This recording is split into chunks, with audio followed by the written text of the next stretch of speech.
Okay, it looks to be about 2 o'clock, right on the dot. So good afternoon, everyone, and welcome to another PAMIC webinar. My name is Brittany Bargo, and I'm the Director of Communications and Technology at PAMIC. And today's webinar is titled Impact of COVID-19 on Future Damages and Loss Measurement, presented by Simon Oddie of Global Forensics and Litigation Services and Baker Tilly. Simon Oddie is a partner in the Global Forensics and Litigation Services consulting practice at Baker Tilly. Working with the insurers and lawyers, Simon has handled engagements in North America, South America, Europe, Africa, Asia, and Australia.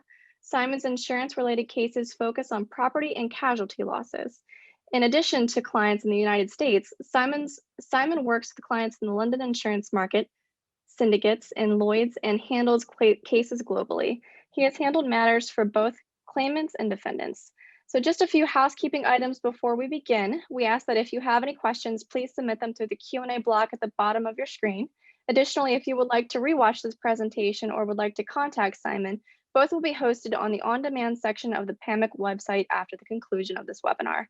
Now, without further ado, Simon, I will hand the presentation over to you. Excellent. Thank you very much. Thank you for that introduction. Welcome, everybody. As mentioned there's a Q&A panel running. So if you do have questions as we go through this, by all means, let me know what you'd like to dig into a little more if I skirt through some of the information a little quickly, quite a bit to cover. I'd like to thank PAMIC for inviting me to speak. I have spoken before, and I think it was about a year ago that I talked to a group about the modernization of the claims process, just some thinking there about what the next 12 months might look like. And interestingly, we were just about getting into this COVID world at that point. And I will say that it certainly feels like the last 12 months has accelerated some of that thinking in terms of claims modernization. So today's topic, as is there on the screen, I really want to address the impact of COVID, the events around COVID on damages measurement. So we'll be exploring that a little bit. My background's been provided, but what I'd like to do is extend a little bit of background into the team I'm part of, because I think that's critical. It is certainly a team that I'm part of, and it's not just me standalone here, but we have a group that's really focused on business interruption for many years. I think collectively within the group, we've got about 40 plus years of experience. So some real, I've had some fantastic mentors through my career, and I've been doing this now about 23 years.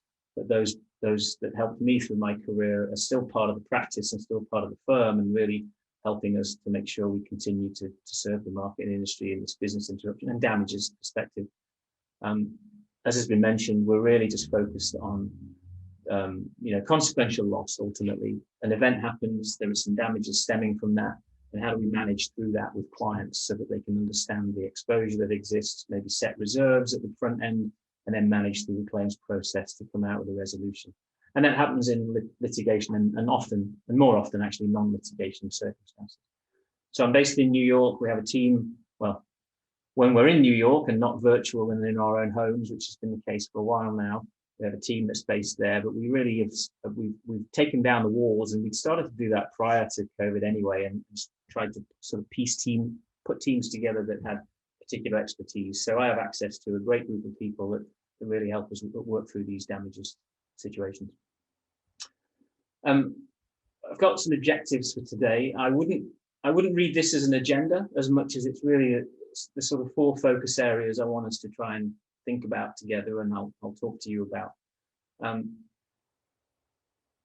The purpose in the session is to really explore what's going on in a business interruption loss measurement scenario, but at the same time recognize that what we've just seen in 2020 and we continue to see with regard to economic stress and business performance and the disruption and the noise caused to businesses by COVID. I want to just tackle how that changes how we look at item 1 there on the objectives, this traditional view of business interruption.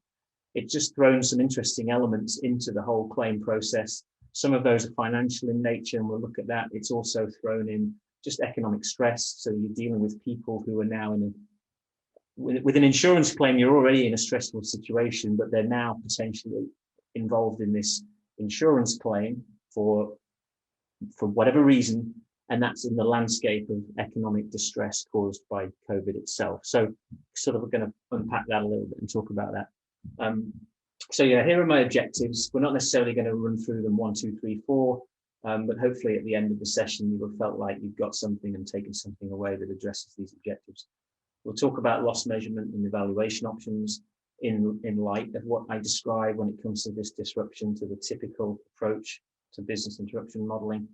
And then we can talk a little bit as well, and I'd welcome feedback throughout on really the impact on case management and claims handling overall.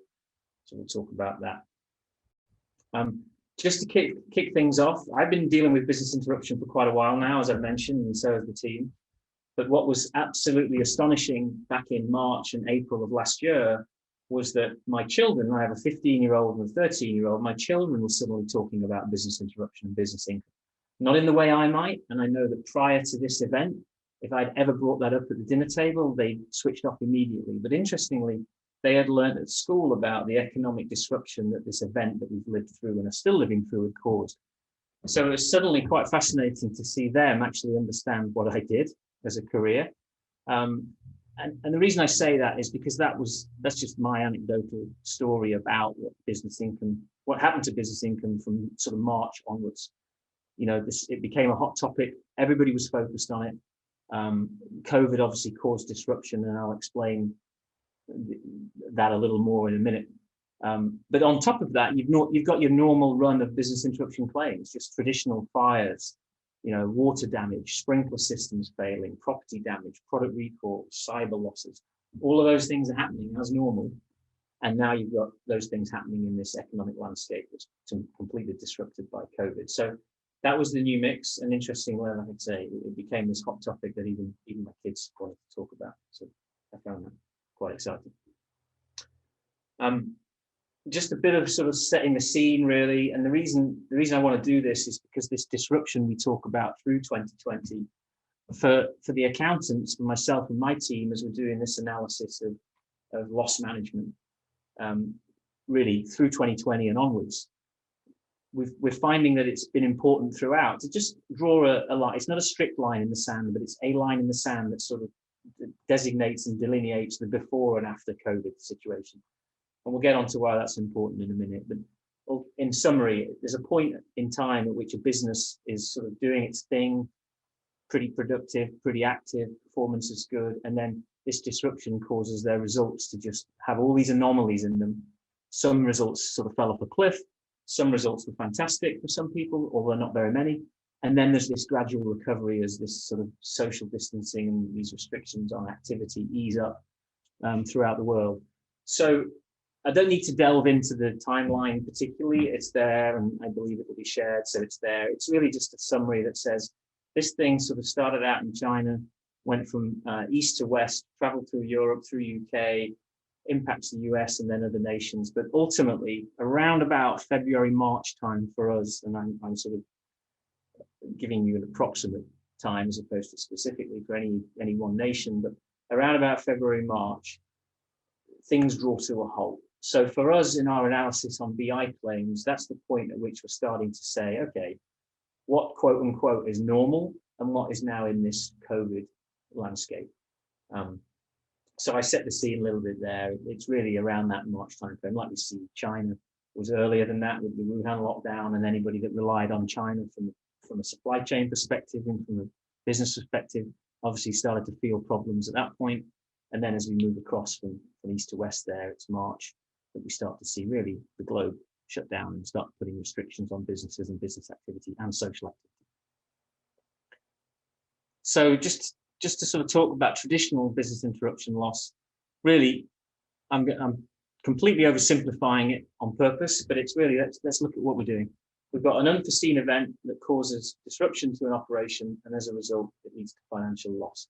That financial loss tends to stem from reduction in revenue, but equally it could stem from either increased costs that take place or actually a saving in costs. So basically the normal activity of a business is disrupted by something that's happening out there to them.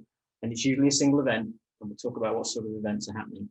But that's sort of a really high level snapshot of what we're trying to look and think about when we talk about business interruption loss. The main pillars with regard figuring out what the business interruption loss measurement might look like are really three things. I'm trying to break this down to some simple thought processes. We need to understand, as accountants, forensic accountants, this business profile idea. So what does the business do? What do they do? Where do they do it? How do they do it? Are they new in this industry? Have they been around a long time? Have they got new products? Have they got a fairly mature product portfolio? So just understanding as quickly and efficiently as possible the business profile. What we then need to move on to is that they've suffered a loss. So let's learn again as quickly and as efficiently as possible. What does that loss profile look like? What has happened to them and what impact has it had? Whether that be a cyber breach, a machinery failure, some wind damage, some other property damage. What's happened? Let's understand what's happened, and that allows us to piece together what the damages calculation might look like. We then move into the financial profile, and that third element is now with the understanding of what the business does, and then the understanding of what's happened to it, what's caused this disruption to its operations. Now we can start to look at the financial picture. For that, we're looking backwards historically at information. We're going to talk to them about budgets and forecasts, what they think they were going to be able to achieve. And we're going to talk about what's actually happening right now with the event in place. So that, again, is our sort of traditional, this is what I'm describing here is just, this is happening with or without COVID in the economy. This is just kind of your typical approach to a damages calculation. And those are the three pillars: business profile, loss profile, financial profile. The key to that, which we're sort of thinking about now in this COVID world with various other economic pressures on us, is how can we efficiently and effectively and as quickly as possible get through those three elements of the profile. I think of the business income loss, I should say, get through those three profiles. I think what we found in the last 12 months, and our professionals have found this, and the people they're working with have found this economic stress that is underpinning pretty much any claim we touch, this sort of deflated demand, challenges with supply, restrictive social practices which lead to problems for a business.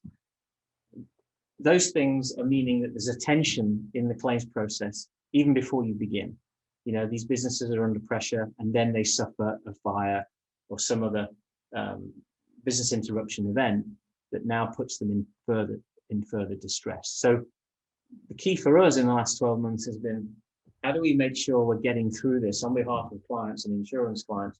How do we make sure we get through these three pillars as effectively and as smoothly as possible? And so we're constantly evaluating with clients how we can do that, whether it's with use of modernized technology to exchange information, whether it's the continued use of Zoom as we found in the last, and other media as we found in the last 12 months. You know, traditionally it would have been on-site visits. Well, obviously that's changed, and we've had to really adapt and figure out, well, how do we make sure that there's a smooth claims process in this economic stressed environment?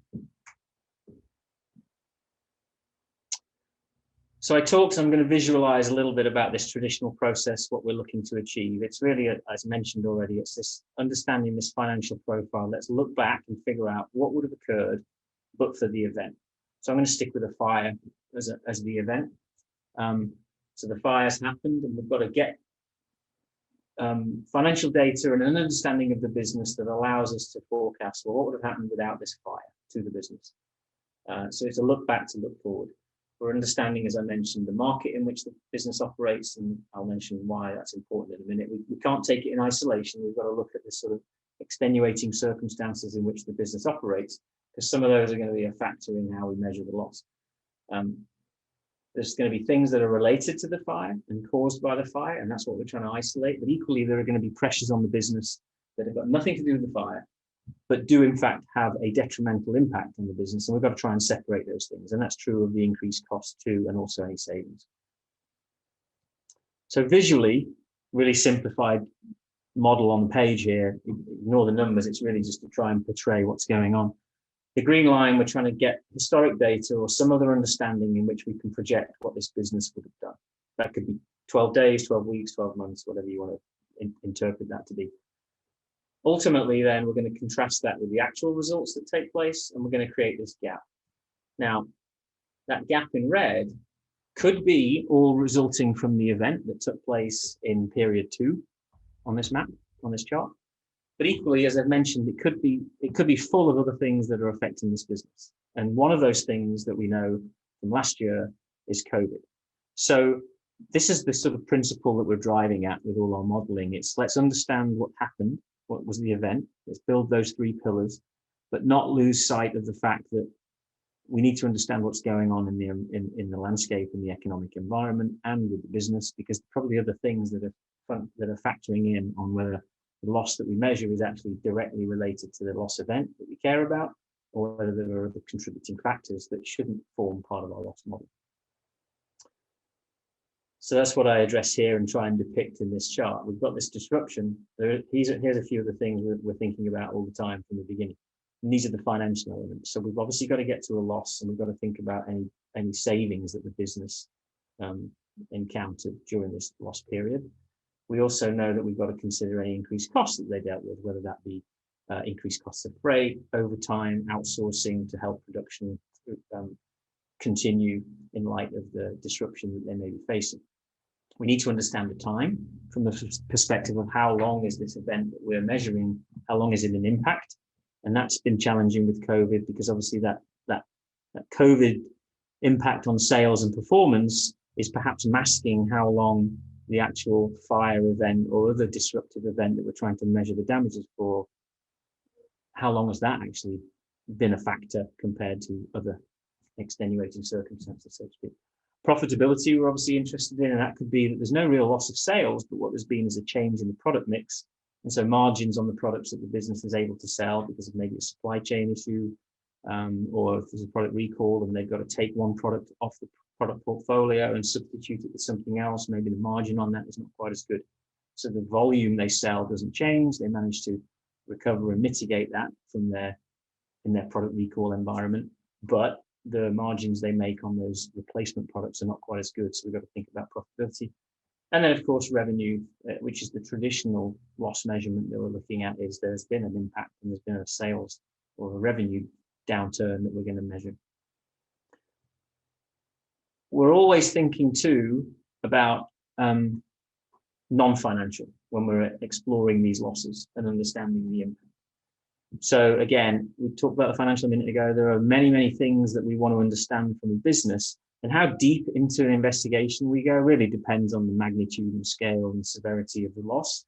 So I'm going to talk generally here, but some of these things you wouldn't necessarily get too deep into if you're dealing with a short-term, fairly small, low-severity business interruption loss, but you would want to know a lot about if it's a long-term, major, complex manufacturing loss, perhaps.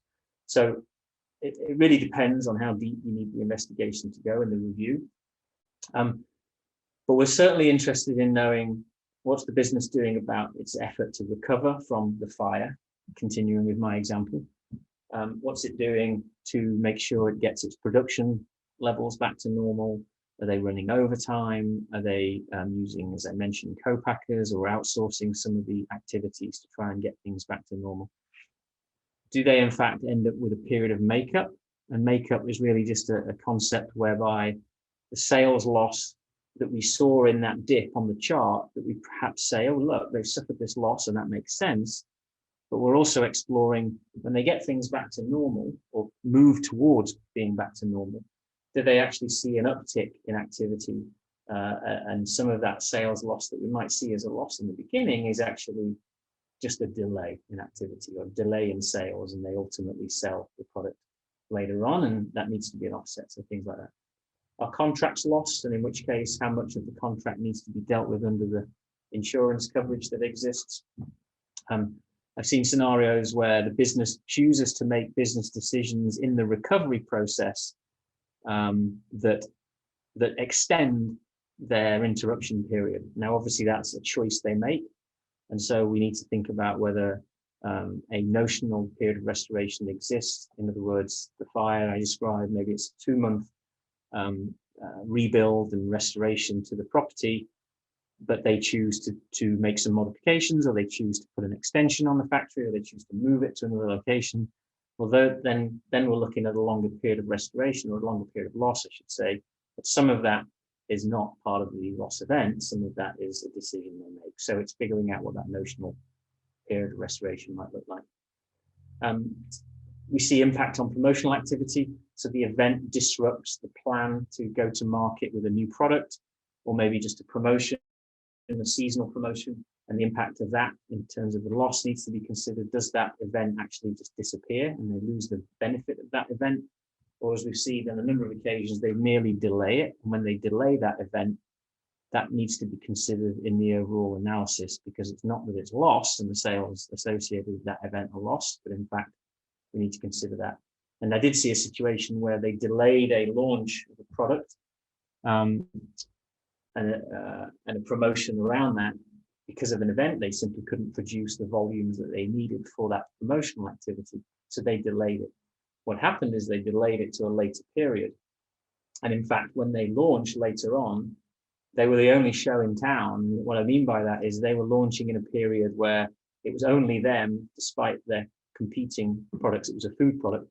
Despite the competing products normally having promotions around the same time, it's like a seasonal thing, they were the only person running a promotion, or they were the only brand running a promotion. So as a result, what we found that delay led them to actually a much more successful promotion, because they were the only one running this 2-for-1 campaign, and it drew in a lot more customers than they'd anticipated.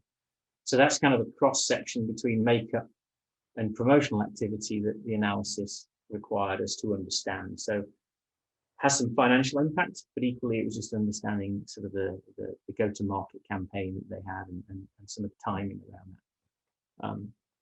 I talked about new product launches and then investment. We're always aware of paying attention to how an insured seeks to recover, and is any of that getting them back to where they should have been, or rather would have been, but for the event, or whether it takes them above and beyond. And you see an awful lot of that in the cyber world, where a system restoration and remediation needs to take place following a business interruption ransomware attack.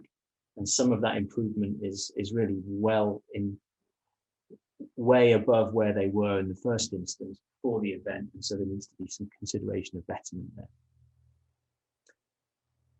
I'm going to keep moving unless somebody stops me with any questions. I don't have anything to indicate there's questions at the moment, so I'll just keep rolling through.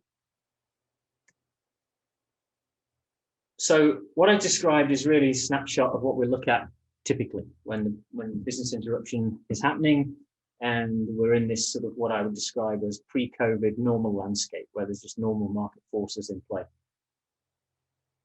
From sort of February, March 2020, we then enter this claim landscape that's basically got all the ramifications of COVID baked into it. And I've broken it down into really 4 categories of claim that we're now handling, and that you're therefore handling internally in terms of trying to set reserves and deal with and manage and so forth. The red bubble at the top, I'm going to steer well clear of, and that's claims that are in fact COVID related. In other words, the closure that took place, arguably because it was required by local government, local mandate. And I'm steering away from that because that in itself is a whole topic unto itself about whether those losses are or are not covered. And depending on where you are in the world, the litigation around that and the case law around that is in different phases. So that's not a topic for today. What I am going to want to talk about today, though, are claims that happen anyway, typical claims. So I've mentioned a couple of examples: fire, a product recall, a ransomware attack. And now I want to break it down into things where the event took place before COVID was a part of our lives. So around about February, March, if you look back earlier than that, those claims were happening then. Then I'll break down and talk a little bit about the claims that occurred and the incidents that occurred during COVID, so from March onwards. And then I'll touch a little bit about the claims that we haven't seen yet, so the business interruption that takes place next month or some unforeseen event.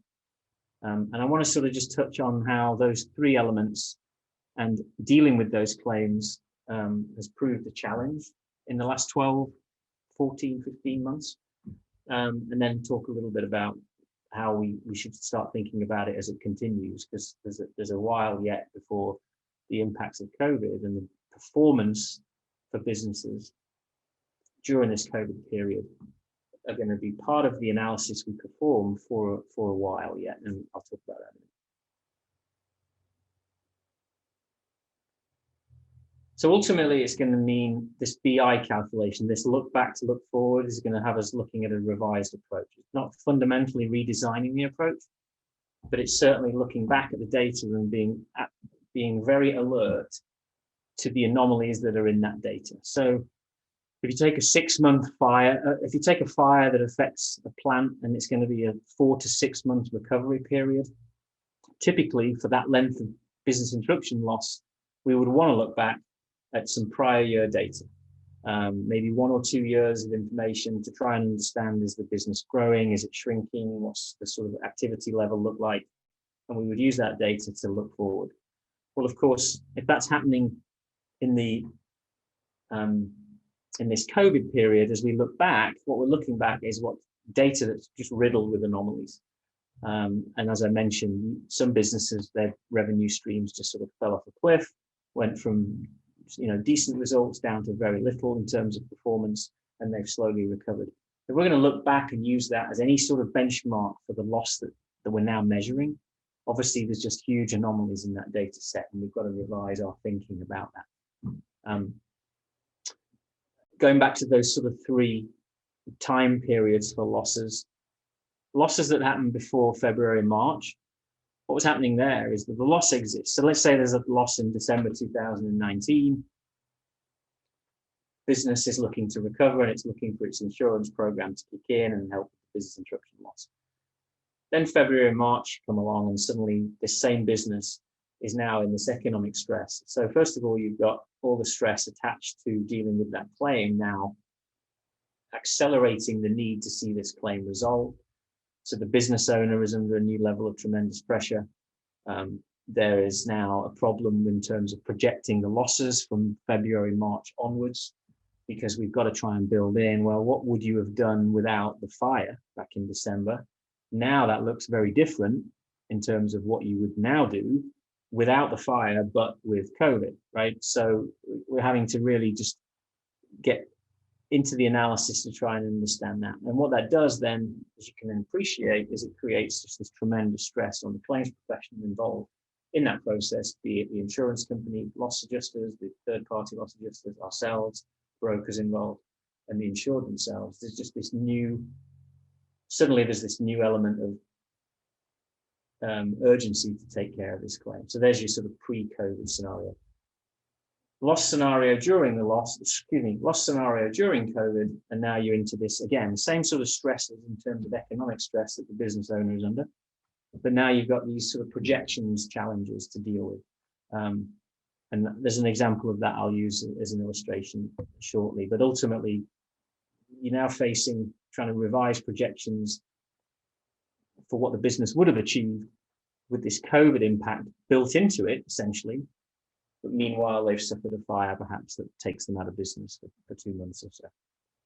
So not only are we seeing the revenue projections become challenging and the revenue streams be full of anomalies, etc., but cost structures have changed significantly. So as part of the analysis I described, you're looking at revenues, but equally you're looking at maybe some cost changes. Costs might go up, costs may go down, depending on what's going on with the business interruption period. But what we've now seen is a number of finance. Well, first of all, we've seen lots of models change in terms of the business, and so there's been furloughed staff, and there've been cost reductions, and people put out of work, and so the whole cost structure of the operation has changed. So again, as we look back to look forward, we've got to be very clear and understand what's going on in that 2020 window in terms of the data. Is what are those changes being caused by? So we understand those. And then on top of which, you've got financial incentives and stimulus programs that were rolled out throughout 2020. And then more recently, I think, last month in April, end of April, I think this restaurant revitalization program was initiated. So and I've got a couple of examples on there. You've got the Paycheck Protection Program, you've got the healthcare was dealing with Provider Relief Fund, and then I mentioned this restaurant revitalization fund. So what's happening is funds and cost structures, the funds to help with the revitalization and the economic stress of these insureds are being made available. those insureds are making application and receiving those funds to assist them during 2020, and they continue to do so going forward. And then amongst all that, they suffer a BI loss because of a fire or a product recall or some other non-COVID event. Well, what that funding and financial stimulus now does is, again, it causes just some noise within the data that we've got to address. Now, ultimately, my understanding of those three programs are that the funds issued to an applicant are really driven by an application that has got gross revenues, for the most part, as a basis for how they demonstrate that they've got this economic stress.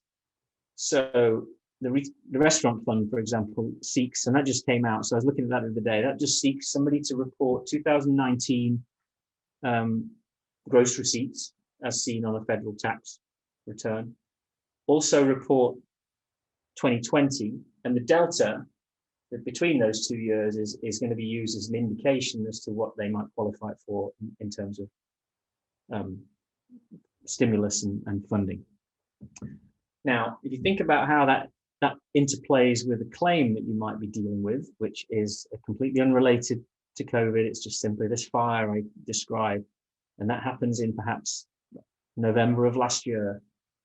When they submit that information for that funding application, baked in there is the impact of the loss that we're trying to measure. So what you've now got is just this interplay between this financial incentive that they're receiving and claiming due to a gap between what business would have been and what business was because of COVID. And then we're in there asking for data that shows, well, what would business have been without this fire? So you can see that there's just this sort of, I guess, mess of activity that's all shifting around that really needs unraveling and understanding. Now, what we've done over the last 12 months with those sort of programs is work with clients to understand what their philosophy on that is, because we've got clients who have got a different perspective on whether that funding needs to be included in the calculations we provide and prepare, whether it's an offset, whether they'll ignore it, whether there'll be some sort of adjustment for it. And so our strategy has been, let's talk to the clients about that, about how we should treat it. But I think you can start to see that these are all, and we've certainly seen, these are all new elements of business interruption computations that we hadn't had to think and worry about before. And they are elements of business interruption calculations that lead us to have just new conversations with business owners about these kind of things. And for the most part, those conversations are good, but then there's every now and again, there's these conversations that are a little bit awkward and it creates a little bit of tension because they're forward thinking what we might be looking into and why, and whether this money is something that it, on the face of it, looks like they've collected funds ultimately to pay for payroll, utilities, overheads that are also going to be computed in the BI calculation. So I bring it up because it's just these funds and these losses and this interaction between the two hasn't ended. This restaurant fund is a new initiative. I think applications began last month, as I mentioned. So as losses from here on out go forward, we're going to be still dealing with some of these things that we need to really just tackle and address with insurers.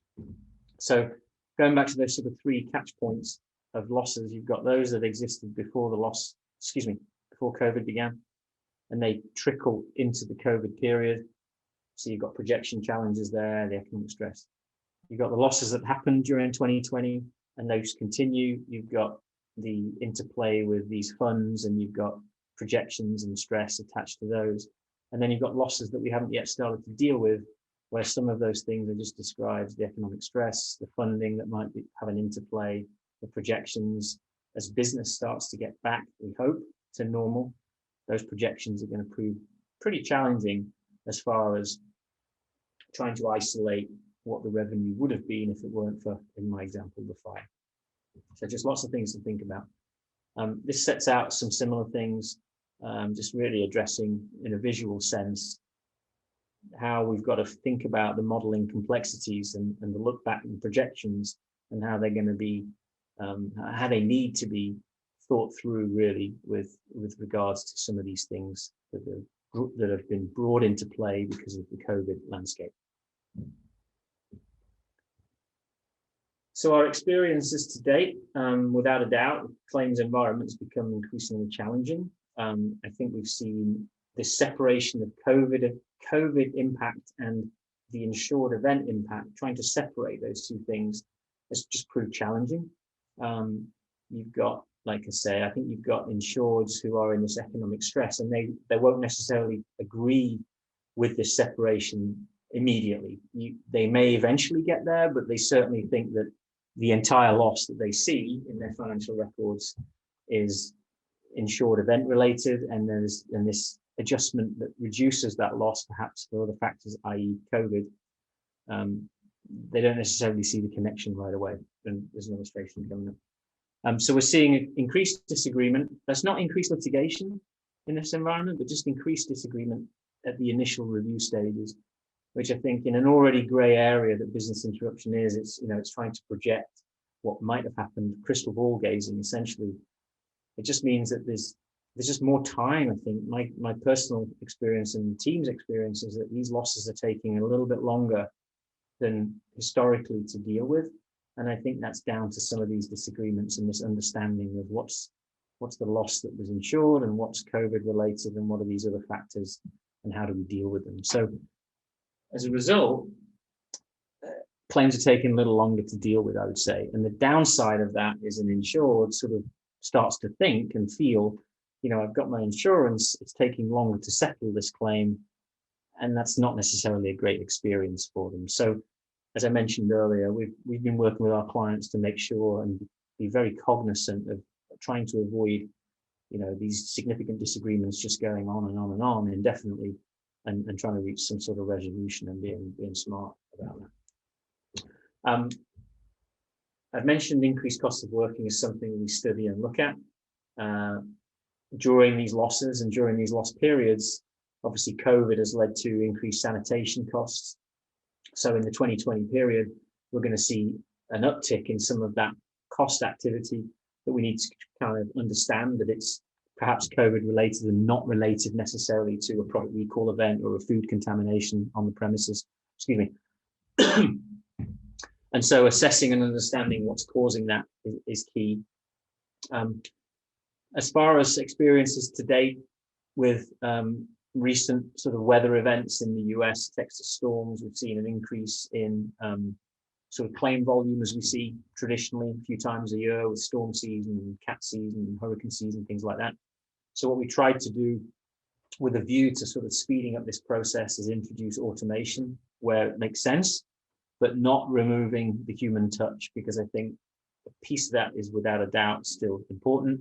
You've got an insured business who's under a lot of economic stress.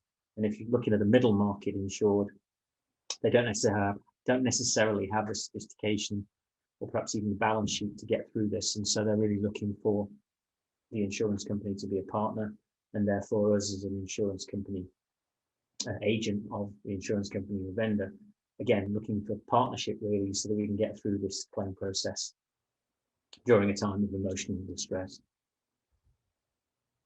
So a little bit of a case example that sort of explains what we saw in reality and this delay scenario really, and I'll try and illustrate it with a couple of charts as well to make it maybe be more, make it easier to absorb. So it's a hotel that suffers a fire right in the middle of the COVID 2020 year. It's a seasonal business, and for August and September, I think it was going through refurbishment as a result of the fire rebuild. This particular business owner had dealt with another completely unrelated event 3 or 4 years prior. And that experience had sort of indicated to him how this loss might be handled and how the loss measurement would unravel. So he was turning back to that as his experience to apply to what was going to happen in 2020.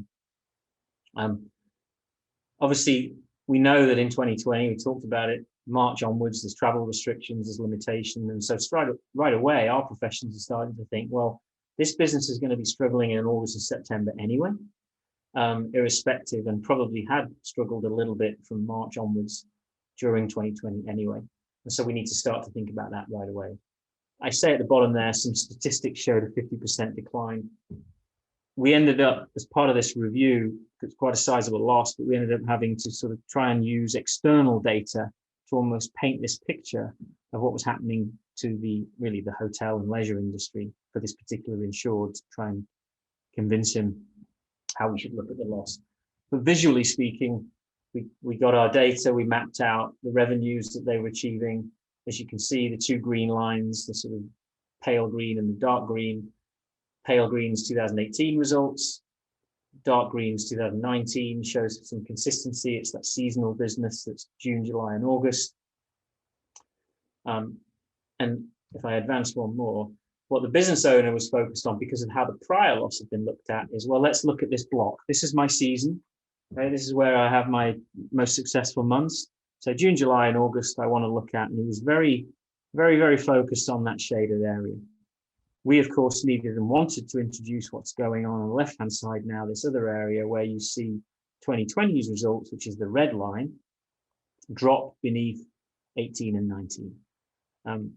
Now, I look at that, and possibly you all do, you look at that and you think, well, that seems fairly obvious. But what you've got is, you add to that sort of the emotional distress of the claim of the insured, the fact that he's gone through a claim before, the fact that he thinks he knows the recipe for establishing and understanding his losses, and he gets himself into that place, right, which is the previous slide.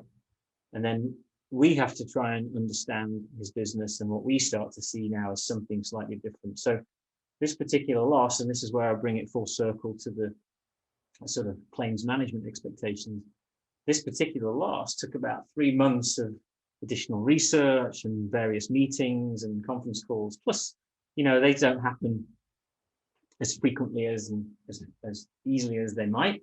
So that 3 month time frame is probably interspersed with some gaps for analysis and things like that. But the point being is, there was a fairly long period of time where just sort of educating and trying to communicate this COVID-19 issue that says your business is struggling in 2020, and therefore it's not really right to be heavily focused on that period in terms of what you did in 18, what you did in 19, the evidence of growth, we see it ourselves, but it's very much about pulling into the equation what's going on with COVID. Another similar example, and this just highlights the need to understand the sort of environment the business is operating in.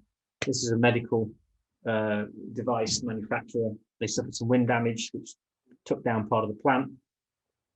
They had a problem in May, and ultimately they went through inventory, so they were able to show us, which is often what happens. You show an insured is happy to show, look, we did a terrific job of avoiding a loss because we used inventory. But then that inventory was gone, and then they started to see a difficulty in fulfilling orders. But ultimately what was happening is that it wasn't so much, or it wasn't all because of the fact that they'd had production problems.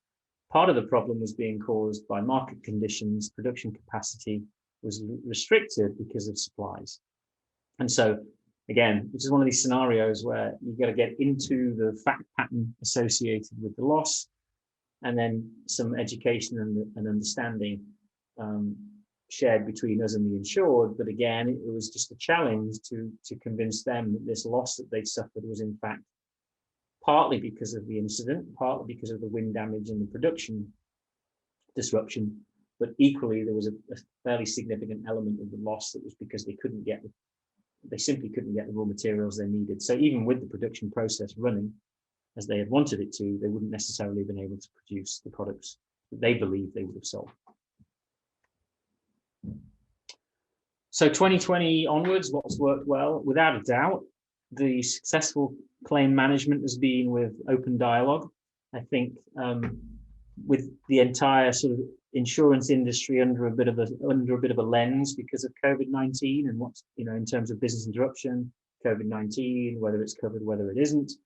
You throw that in, the industry is certainly under the microscope. And so some of these issues that I've talked about this afternoon are really best handled, we found, when there's lots of open dialogue. There is a discussion of how we're going to handle the business interruption measurement nice and early, so that the business owner doesn't get set in his ways. A bit like the hotel owner, he's of the view that this is how he'll measure the loss. He gets himself into a position where he thinks he's established what that loss will be, only to then learn we've got to unravel that and sort of re-educate a little bit. So early clarification of the issues. I talked about those funding and stimulus packages. Early clarification on the treatment of those in claims, I think, is going to be key. Strong vendor relationships, try and maintain those so that everybody knows their role. We know our role. We work with loss adjusters, we work with lawyers, we work with others in the insurance industry, in the claims management process. We know our role. We know where our lane is, but equally we know those around us, and we know really well who's going to be doing what and in what capacity. So that's been important.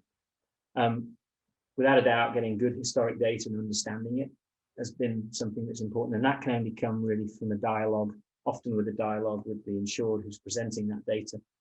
We certainly think that some small claims, smaller short-term business interruption claims, don't need that same deep dive into the good historic data, but that's because the potential losses that are being measured there don't have that same magnitude that the larger, longer term, more complex losses have. So there's a balance as to how much data you need to get into for good historic data. Non-financial internal documents where internally the company is describing what's going on with COVID-19, the responses they're taking, those are going to be very helpful, have been very helpful during 2020 and will continue to be, as those internal documents can talk about what's happening to the business and maybe the sales contracts that have cancelled or are likely to be lost. And those can help when that event happens that we are trying to measure, and we're trying to separate out what's happening because of COVID-19. We've done it ourselves quite a lot. We're turning to external stats to try and get some comparable data. Early on in the COVID 2020 period, we really didn't have, March and April, we really didn't have any history of COVID. And we're a year later, we've now got actually a year of financial records for most organizations that allow us to look at how they dealt with the COVID-19 situation, how they recovered, or that they haven't recovered. So we fortunately have now, as we move forward, at least a year of good data to be able to say, okay, this business has in fact started to recover. The easing on travel restrictions, etc. You can see what's happening. Those early months, March, April, May, we really didn't have that history. So we were turning to external stats and comparable industry data to try and understand what was going on with the business. And I mentioned it again, early awareness of the issues that are going to cause frustration in the claims process. Remembering that these claims are probably key to renewals, key to the policyholders' belief or view of the insurance company. And so I really think some attention to how these claims are smoothly managed is probably going to be key going forward as we sort of come out of COVID. If a company has gone through COVID, survived 2020, has to deal with an insurance claim going forward, and that puts them under further economic stress, I think there's a lot of risk of that reputational impact on the insurance industry. So those are things we've thought about and talked about with clients a lot, is how do we try and make sure that those claims processes are smooth, happening fast? How do we make sure the work we're doing is smooth and happening fast? And so we're really trying to look at making sure that we minimize really any negative feeling towards the claims process. It's a process that, quite frankly, in 23 years, I would say the only people happy at the claims process at the end of it is somebody that put a claim in and got their claim paid in full without any adjustments. It doesn't happen very often, quite simply because you've got a waiting period and a deductible to start with. So there's always going to be, my experience is, there's some negative sentiment anyway. So it's how do we minimize that in terms of making this claims process as smooth as possible. So future expectations, I started to touch on there. I am seeing increased time for claims. I am seeing more disputed claims, and that could mean, as I say, underneath there, longer time to claim settlement, maybe some increased claim handling costs for you to think about. But equally, if businesses have come through a stressful period, maybe there's an opportunity for settlement. So good commercial loss adjustment is going to play a part in future loss handling, seeing the opportunity for settlement where it makes sense. So that could go either way. I think we're going to see a bit of both. I think we're going to see opportunity for settlement and then, unfortunately, a lot more disputed claims. I'll touch on it, but it's something I'm trying to stay. It's the hot potato at the moment is the COVID-19 coverage situation, whether claims should or shouldn't be covered. Like I say, I think that's just happening globally now in different jurisdictions as to where things are. So I'll move on from that and leave it there. But that's something obviously everybody's paying attention to. I mentioned it throughout. There's this tense claims environment right now, I would say. And that as we come into sort of this year's storm season, that could be a factor in how cat claims need to be addressed and handled. Businesses that, like I say, survived last year and the early part of this year, if they then face further economic stress because of storm season, then I think we've all, as a claims profession, got to be ready to sort of manage that as effectively as possible. Customer service pressure, that's coming from just all directions. I think I read something just the other day that customer service is kind of a primary focus now for many insurers. Just that claims efficiency, the use of automation, maybe some self-service claims handling. I know that's happening at the sort of personal lines and auto lines at this point, but equally, I think there's some transformation taking place in the commercial sector that's probably going to follow there, just based on policyholder expectations, to be honest. And then we've got some conversation in the market. I was talking to a contact in the London market the other day. They've got parametric triggers and hybrid triggers taking place with some of their products. They're looking at automated payments. And really all of these things are geared towards how do we react to the need really that's being put on us as an insurance industry by our policyholders, that they're looking for speed, they're looking for a bit more certainty, they're looking for a faster route end to end from sort of purchasing the policy, suffering a claim, submitting a claim, resolving that claim. Just that end to end experience there seems a lot of pressure on that to accelerate it, automate it, make it as smooth and as clean as possible. And I'll wrap it up there. I'm happy to take questions in the about 5 to 10 minutes left. And equally, if there aren't any questions from anybody now, I see a couple in the box down here. Let me see what we've got. Give me a minute to just pull that up. Okay, I've got. Let me read that. Are we finding that claimants will recognise the impact of COVID-19 on their business? And by extension, okay, so I think this issue around, this goes back to the hotel, I suppose, is that a business owner might look back at the history of his business and start to project what the business would have looked like for 2020 without necessarily being prepared to recognize that that particular market for that industry or that product or whatever it might be has sort of changed dramatically because of COVID. So are people willingly accepting that? I mean, the answer is depends, right? It depends who you're dealing with and their insurance sophistication and perhaps the economic stress that they're under.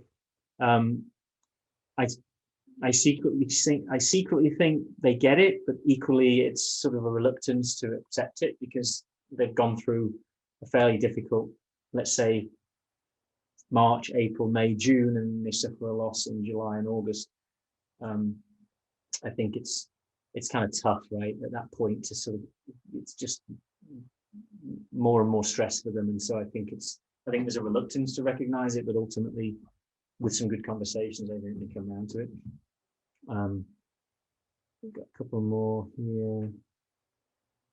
The claims taking longer, yes, ultimately, I think quick answer to that.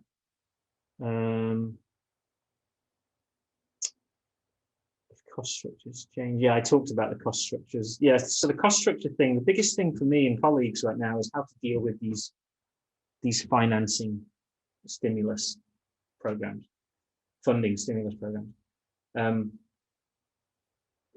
They're earmarked. This finance is earmarked for certain use, and what we've started to do is, in the conversations we're having with insurers, is ask them about any finance or funding they've taken in the period that we're interested in, and then equally asking them to sort of document or show us where they've spent that money. Those funds are meant to be earmarked for certain expenditures. It's payroll, it's utility, it's overhead expenditure, really. And so I think on behalf of the government, they're probably recording what they do with that cash inflow anyway.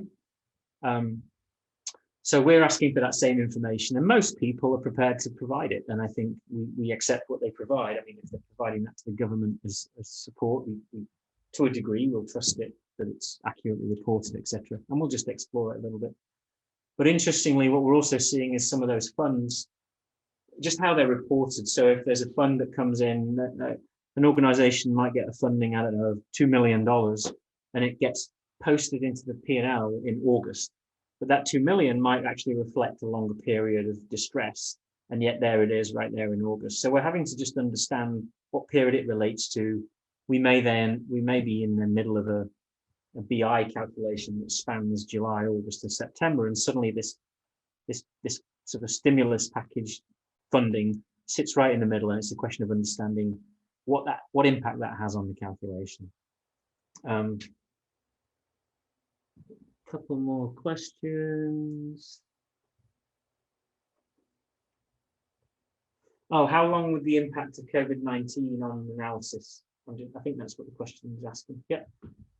And I think, so I was thinking about this the other day. So I think it's going to span about 4 years. So if you think of the data you need for a loss that happens today, if it's going to be a loss that spans 6 to 9 months, big fire at a facility, for that, you need a couple of years of data. So you're going to look back, it's 21.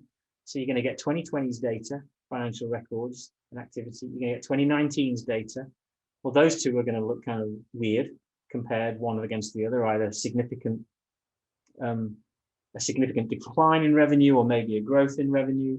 You're going to use that to try and project 2021. So that's going to prove a problem. And then as you get forward, even when you get into losses in 2022, so let's say a loss occurs in January 2022 and is going to span 5 or 6 months, you're going to look back at 2021 and you're going to look back at 2020, and that's going to suggest significant growth, right? So I think we're looking out into 2022 that it's being alert to all these anomalies that are in the source data. So there's a little while yet where I think we're going to spend an awful lot of time understanding the business and its results from 2020 and then 21. And is that growth, or is that just because 2020 was particularly bad? And therefore, do you use that growth to project into 2022? So I think that's going to be that 4 years of data, 19, 20, 21, 22. Those 4 years for me anyway at the moment are going to be the areas that we're like, all right, we've got to stay alert to these revenue shifts and anomalies and cost shifts and anomalies. So hopefully that answers that question. If there are other questions, I've said already, and I know it was said at the beginning, by all means contact us.